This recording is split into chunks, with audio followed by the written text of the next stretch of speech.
Hi there. Welcome back to the Mystic Astronaut. This is Real Science Odyssey, and I am here to tell you my thoughts on it. How the first two lessons have gone, and the things we need for the lesson tomorrow, which I just want to point out, this is pure almond extract, and we need it for our lesson tomorrow. It is not alcohol. I assume there's not even alcohol in it. It's just, oh, there is alcohol. Water, alcohol, oil of bitter almond. It's not to drink. It's for class. Anyway, so that's what that is sitting over here. This is week 2 of us using Real Science Odyssey Level 1, Chemistry Level 1, and it is for grades 2 to 5. I have a 7-year-old who is in 2nd grade, would be in 2nd grade. Other than writing, my 7-year-old does very well at school. So I thought that this was going to be a breeze, and honestly it's not. It has not been a breeze. The first week we worked on, we're doing it the way that it tells us to do it, like the days.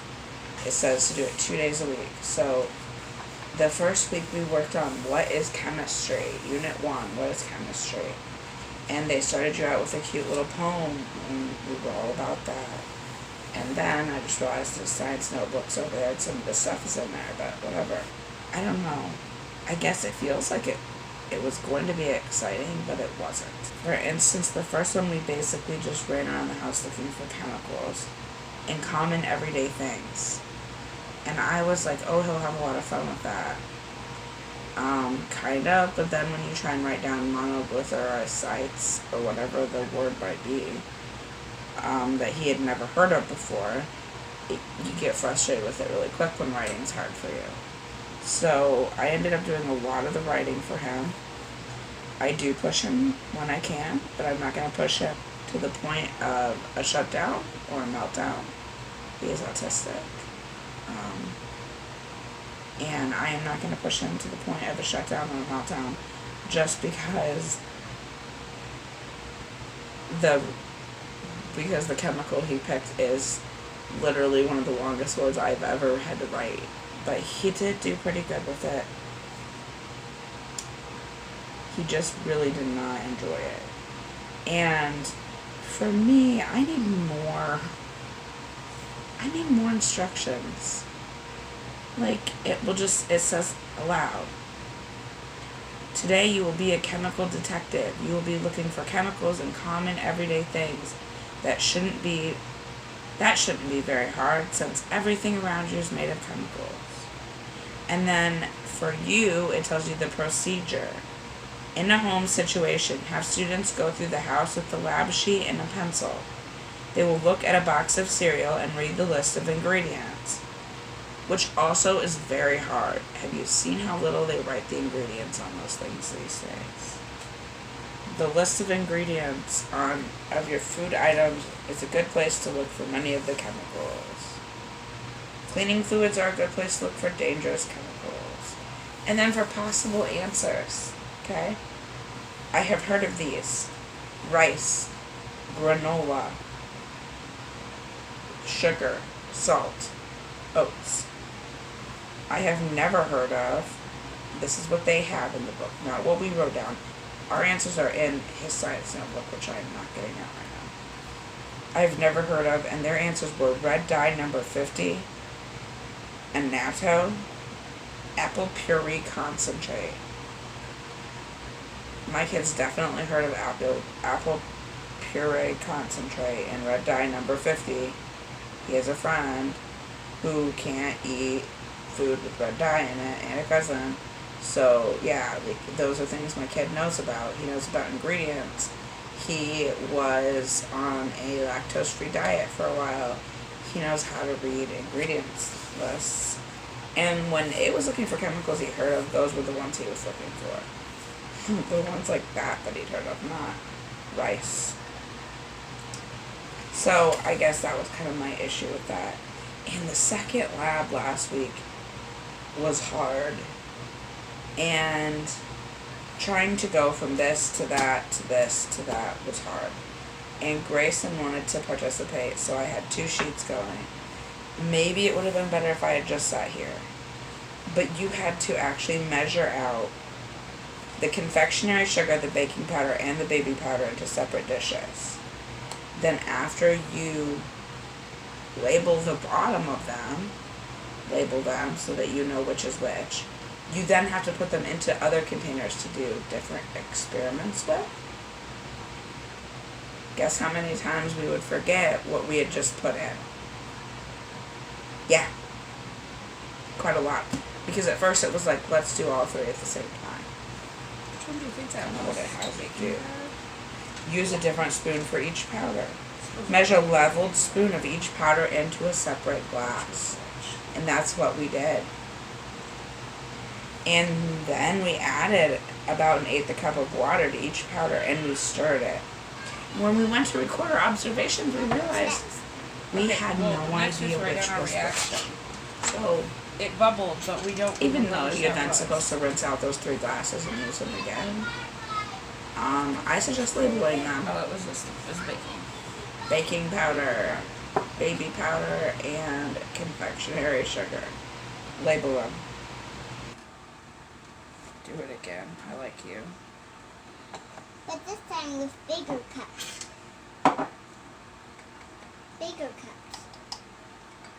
Once we figure this one out, we'll know which the others were. More cups. More cups. No, 2 cups. Cups this time. Okay, which one does this look like? The last one. That's definitely that one. Can I touch it? Please don't. It will be very icky. Label everything. You have to clean out the glasses and dry them between each experiment. This might be fine if you have a larger group of children, older children, not a 4-year-old involved. But I think even me and Drayden, he might have gotten bored in the middle of it. It took us 54 minutes to complete. I did record it, but it was one of the hottest days. And so honestly, I'm a little intimidated now at this point. So we were supposed to do this today, but our almond extract did not show up. So tomorrow, I swear I ordered balloons, but I didn't order balloons. So I ordered almond extract, but not balloons. Great. So tomorrow we need a lab sheet, 5 balloons that have not been inflated, almond extract, water, cinnamon, orange, lemon, or peppermint extract. I know I have peppermint extract. A magnifying glass, a ½ teaspoon measuring spoon, and a permanent marker. And it says, read this aloud. Atoms are really small. Think of the smallest thing you've ever seen with your own 2 eyes. Atoms are a lot smaller than even that. Look at your lab sheet. Do you see the dash under the magnifying glass? How many atoms do you think are in that dash? And I already put the lab sheet in his folder, I realized, so I don't actually have that to show you. They're going to trace over the dash on the lab sheet with a pencil and examine it with a magnifying glass. And then they're going to write a guess about the number of atoms. Wow. There are 40 million atoms in that. A raindrop has about 5 to 6 trillion atoms in it. See, I think he's going to really catch on to that stuff. It tells you what raindrops are made up of. What does the outside of a balloon smell like? Okay, so see, this is important. It never told me I need to blow up these balloons with different things, and it never said that. But now it's saying, today you're going to smell 5 balloons. Each balloon has something different in it. You will see if you can smell the scent atoms through the balloon. Now down at the very bottom it says procedure. Read over the entire procedure before starting the lab. So aren't we glad we're here? Pour water, cinnamon, almond extract, and the other type of extract in 4 different balloons. After each addition, blow up the balloon and tie off tightly. Do not overinflate the balloon. If you do, they could pop and you will have a mess. Oh, good. Maybe this is something we could do outside. Because, yeah, we're going to be dumping almond extract because you know it's going to pop at some point. Label the balloons 1, 2, 3, and 4. Or you can use different colored balloons for identification. If you use peppermint extract, put it at the end of the experiment. It smells so strong that it can affect how the unscented balloons smell. You might want to leave it in another room until all the other balloons have been tested. Then it gives you your possible answers. And I guess what I need is I need to know what I'm supposed to, because he wants me to specifically tell him what he can and cannot write. And I don't know, because I need someone to specifically tell me. That's what we're doing tomorrow. We're filling balloons with some stuff and we're having at it. I don't know. I don't hate it. I just am a little intimidated by it. So. But thank you for watching, guys, and I hope you will like and subscribe. And we'll see you next time. Bye, guys.